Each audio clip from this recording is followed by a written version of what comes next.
పరలోకం. నిత్య జీవం ఎలా ఉంటుందో ప్రీవియస్ వీడియోలో చూశారు కదా.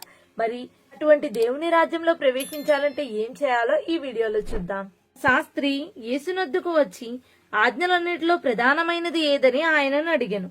అందుకు యేసు, ప్రధానమైనది ఏదనగా, ఓ ఇశ్రాయేలు వినుము, మన దేవుడైన ప్రభువు అద్వితీయ ప్రభువు.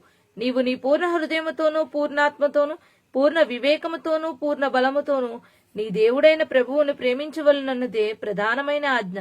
నిన్ను వలె నీ పొరుగువాన్ని ప్రేమించవలనన్నది రెండవ ఆజ్ఞ. ఆ శాస్త్రి, బోధకుడా, బాగుగా చెప్పితివి.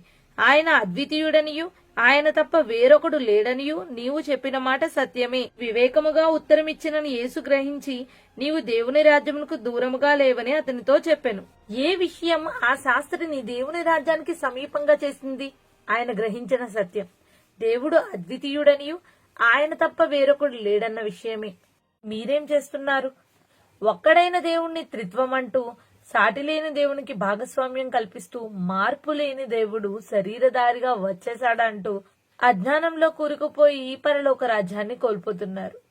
ఒక్కసారి ఆలోచించండి. ఆ శాస్త్రిలాగా మనం కూడా దేవుడు ఒక్కడేనన్న సత్యాన్ని గనక గ్రహిస్తే పరలోక రాజ్యాన్ని తప్పనిసరిగా స్వతంత్రించుకోగలం.